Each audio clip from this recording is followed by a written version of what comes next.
ये जो लोग ब्राह्मण बनिया जिंदाबाद कह रहे हैं, ये लोग अपनी दुकान चलाना चाहते हैं। ये एक तरफ कहते हैं संविधान को खत्म करेंगे और एक तरफ कहते हैं हम संविधान की रक्षा करेंगे। सदन में तो कुछ और कहते हैं, लेकिन जब मंचों के पोडियम पे जाके तब इनकी कुछ और भाषा बदल जाती है। देखिए, नफरत आरएसएस की एक विचारधारा है जहां से मैन्युफैक्चरिंग होती है।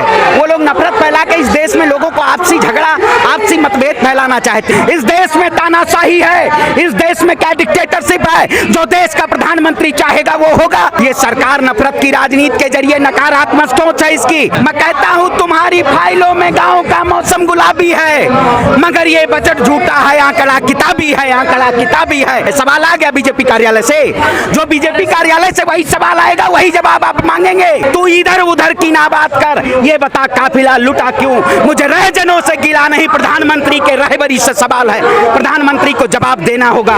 अगर प्रधानमंत्री जवाब नहीं दे पाए तो देश की कुर्सी से, सत्ता से चुप रहिए, पत्रकारिता मत करिए। आप देश की जनता को ठगने का काम किए हैं, देश की जनता को लूटने का काम किया देश का प्रधानमंत्री। मेरा भी नाम श्रवण पांडे, मैं ब्राह्मण समाज से आता हूं, लेकिन मैं समानता की बात करता हूं। बाबा साहब भीमराव अंबेडकर की उन बातों की बात करता हूं। बाबा साहब अंबेडकर ने कहा है सबका हिस्सेदारी, सबकी हिस्सेदारी होनी चाहिए, सबको समान नजरों से देखा जाना चाहिए। हम उसी नीति और नियत पे काम कर रहे हैं, लेकिन भारतीय जनता पार्टी, आरएसएस और नारंगी और बजरंगी लोग ये सिर्फ और सिर्फ नफरत का आगाज करना चाहते हैं देश में। बिल्कुल जिस तरीके से भारतीय जनता पार्टी के शासनकाल में पूरे देश में महिलाओं के साथ उत्पीड़न किया जा रहा है, क्या भारतीय जनता पार्टी ये महिलाओं को संरक्षण देने का काम करती है? आपने देखा होगा मणिपुर में जिस तरीके से हमारी बहन बेटियों को निर्वस्त्र किया गया, क्या देश के प्रधानमंत्री जवाब देंगे?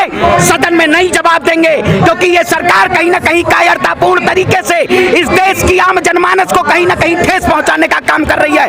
मैं प्रधानमंत्री से पूछना चाहता हूं, आपने कहा इस बजट में लोगों को न्याय के, लोगों के हक की, सबका साथ, सबका विकास, सबका प्रयास, सबका विश्वास, लेकिन क्या भारतीय जनता पार्टी ने देश के किसानों के हितों में कोई ऐसा प्रावधान लाने का काम किया? क्या देश के युवाओं के हितों में कोई ऐसा प्रावधान लाने का काम किया? देश के युवाओं को इस भारतीय जनता पार्टी ने छलने का काम किया। मैं पूछना चाहता हूं आज कि इस देश की जिस तरीके से महिला आरक्षण बिल इन्होंने पास किया, क्या महिलाओं को न्याय देने का काम किया?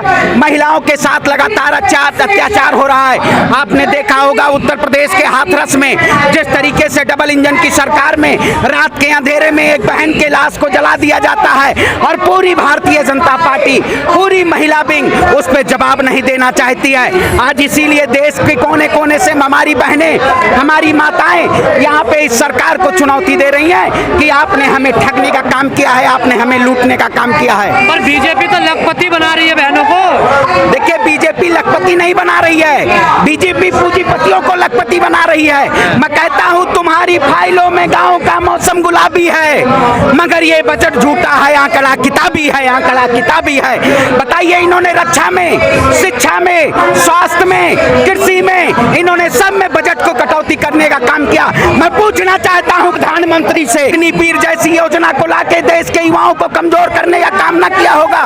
प्रधानमंत्री करगिल जाके कहते हैं कि हम देश के युवाओं को बढ़ावा देना चाहते हैं, देश के युवाओं को सेना में लाना चाहते हैं। इसी सरकार के शासनकाल में, अटल जी के शासनकाल में पेंशन को खत्म किया गया। इन्होंने जवानों को कहीं ना कहीं 4 साल का प्रावधान लेके देश के जवानों के ऊपर हथौड़ा चलाने का काम। वीरों के लिए तो कोटा फिक्स कर दिया ना। देखिए जहां 10% का कोटा, क्या होता है बताइए ना, उनको पेंशन मिलेगी। जो 4 साल वो अपने माँ बाप को छोड़ के हमारे बॉर्डरों की रक्षा करते हैं, आखिर बताइए क्या भारतीय जनता पार्टी ने उनको न्याय देने का काम किया?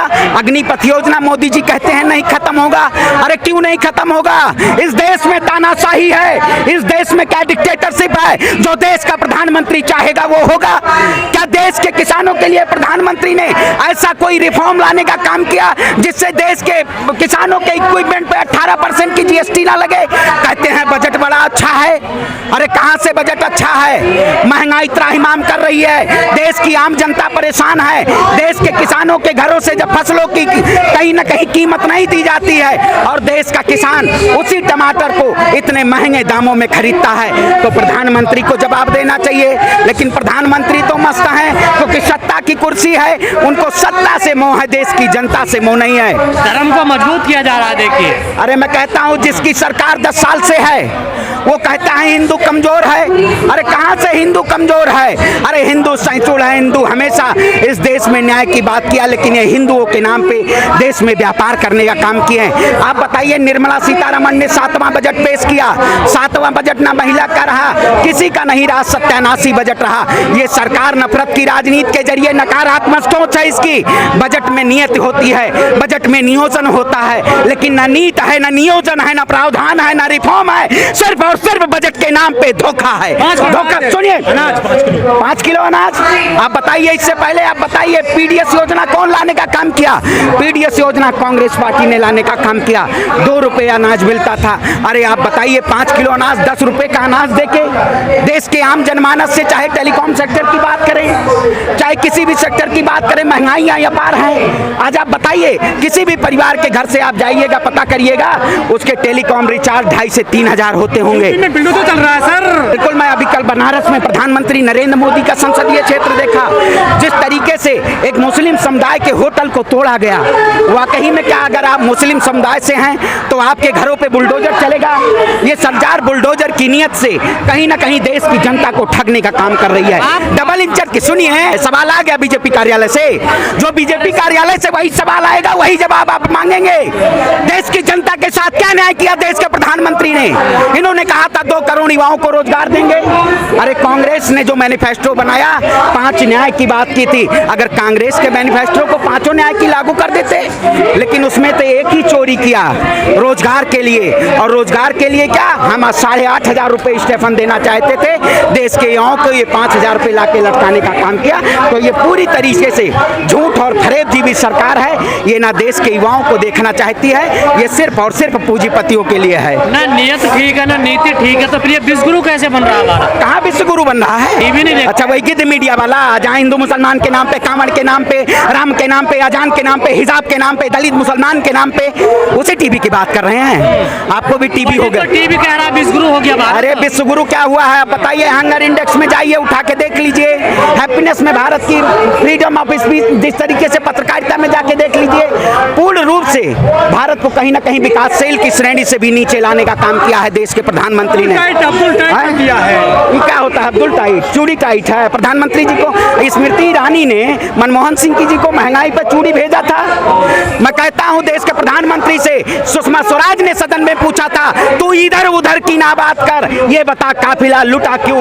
मुझे रहजनों से गिला नहीं, प्रधानमंत्री के रहबरी से सवाल है। प्रधानमंत्री को जवाब देना होगा।